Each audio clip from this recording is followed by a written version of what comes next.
दोस्तों नमस्कार, जय श्री राम। जैसा कि आप लोगों को पता है कि यूपी लेखपाल का पेपर स्थगित हो गया, वो जुलाई में होगा।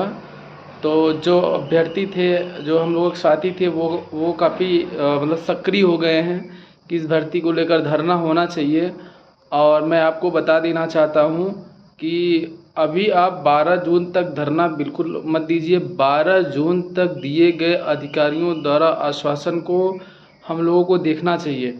ठीक है, जिस हिसाब से बड़े से बड़े अधिकारियों ने हम लोगों को आश्वासन दिया है कि बहुत जल्द ही यह प्रक्रिया शुरू होने वाली है, तो आप लोग थोड़ा सा 12 जून तक शांत रहिए। जो आग आपके सीने में लगी हुई है वही आग हमारे सीने में भी है। हम भी जूनियर एडेड शिक्षक भर्ती के अभ्यर्थी हैं, हम कोई छात्र नेता नहीं हैं।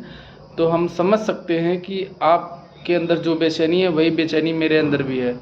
तो मैं ऐसा इसलिए कर रहा हूँ दोस्तों कि हम लोग इस शिक्षक भर्ती के हर एक कदम स्टेप बाय स्टेप पे जुड़े हुए हैं। और जिस प्रकार से बात जानकारी आ रही है कि 12 जून तक वो सारी चीज़ क्लियर हो जाएगी जिसके लिए हम लोग परेशान हैं।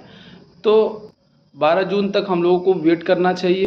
दोस्तों सबसे बड़ी समस्या ये है कि लोग ये कह रहे हैं कि 12 जून के बाद देखेंगे कि आपकी बात में कितनी सच्चाई है, और आप मतलब कहाँ से लाते हैं न्यूज़, ये सब देखेंगे, वो देखेंगे, तमाम इधर उधर की बातें। तो मैं लोगों से बताना चाह रहा हूँ कि देखिए, आप हमसे नफ़रत कीजिए लेकिन इस शिक्षक भर्ती से मत करिए। शिक्षक भर्ती भाई, जो अधिकारियों ने जो बोला है, अच्छा मेरे साथ जितने भी लोग धरने में कभी आए हैं, जो भी हमको जानता है, हमने आज तक कभी भी एक भी शब्द अपने से जोड़ के नहीं बोला। जो अधिकारी, जिन अधिकारियों से जो भी बात होता है वही बात हम आके बताते हैं।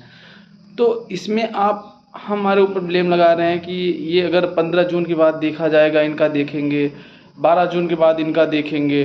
तो कुछ ऐसे लोग हैं तो उनको बताना चाहते हैं कि देखिए, हम कोई सरकार नहीं है, गवर्नमेंट नहीं है। ठीक है, सरकार के अंदर जो अधिकारी हैं, जो सक्षम अधिकारी हैं, जो इसके जिम्मेदार अधिकारी हैं, उन्होंने जो बातें बताई वही बातें मैं आपको बताया हूँ। और रही बात उनको करने की, तो कर देंगे। तो फिर आप क्या करेंगे? कुछ नहीं कर पाएंगे। आराम से भर्ती को पूरा करिए।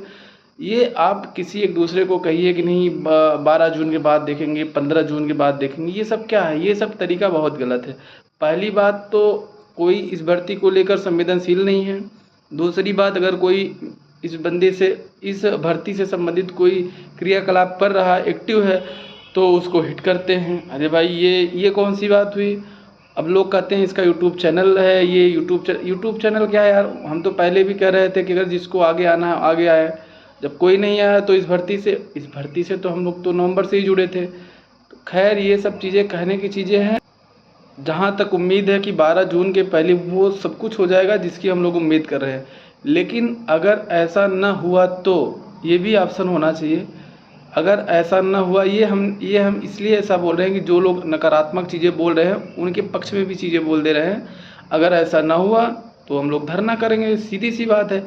और सबसे बड़ी बात ये है कि अभी जो 12 जून तक हम लोग पास टाइम है, ठीक है, इसी 12 जून में शासन निर्णय ले लेगा और पीएनपी को रिजल्ट भी रिवाइज करना है। देखिए, बहुत साफ सी बातें हैं, इसी 12 जून के अंदर होगा जो भी चीज़ें होगा। ठीक है, और इसी 12 जून के अंदर पीएनपी रिजल्ट भी प्रेषित कर देगा। अब रही बात आगे की प्रक्रिया होगी कि नहीं, ये तो शासन के ऊपर है। लेकिन अब शासन के अंदर जो अधिकारी है, उन्होंने जो हम लोगों से कहा वो हम आप लोगों को बता रहे हैं। देखिए, मेरे शब्दों में विरोधाभास नहीं है। कुछ लोग कहते हैं कि आपके शब्दों में विरोधाभास नहीं है। मैं बहुत क्लियर कट बता दे रहा हूँ। जिस प्रकार से अधिकारियों ने हम लोगों को बताया है, उस हिसाब से 12 जून तक शासन निर्णय ले लेगा रिजल्ट के बारे में क्या करना है। पीएनपी 12 जून के अंदर ही वो रिजल्ट बना के दे देगा। अगर हम तो ये भी कह रहे हैं कि जिस दिन रिजल्ट पीएनपी के पास आएगा उस दिन हम लोग धरने पे बैठ जाएंगे, रिजल्ट एक दिन में बनवाने की कोशिश करेंगे। हालांकि रिजल्ट पीएनपी खुद जल्दी बनाएगा। लेकिन अब रही बात, जो कोई प्रयास कर रहा है उसके बारे में इस प्रकार की बातें, नकारात्मक बातें करना, ये बिल्कुल उचित नहीं है। अगर यही लोग अगर इतना एक्टिव होते, जैसे बहुत से लोग हैं वो हमारे ऊपर निगाह बनाए हैं कि इस बात की हर एक बंदे, इस बंदे की हर एक बात को नोट करो और फिर उस डेट तक वेट करो, उसके बाद इसको बताते हैं। क्या बताओगे भाई? अगर आप लोग इतना विभागीय जांच, अगर जितना जांच हमारे मतलब खिलाफ किए, अगर यही जांच आप शिक्षक भर्ती को लेकर किए होते, प्रयास किए होते, तो ये भर्ती वाकई में अब तक इसका कुछ सिनेरियो दूसरा कुछ होता है। इसलिए सभी लोग से मेरा विनम्र निवेदन है, हाथ जोड़ कर निवेदन है कि वो लोग एक साथ बने रहें, ठीक है। गुटबाजी करने से कोई मतलब नहीं है। मैं बार बार प्रार्थना कर रहा हूँ कि गुटबाजी करने से कोई मतलब नहीं है। हम लोगों का एकमात्र ध्येय है, वो है कि जूनियर एडेड शिक्षक भर्ती को पूरा करना, ठीक है। इसमें देखिए, मैं एक चीज़ और बता रहा हूँ, बार बार बता रहा हूँ, हर एक वीडियो में बता रहा हूँ कि हम कोई शिक्षक नेता नहीं हैं, हम एक सामान्य अभ्यर्थी हैं, ठीक है। आप लोग भी सामान्य अभ्यर्थी हैं, इसलिए आप चीज़ों को समझिए, ठीक है।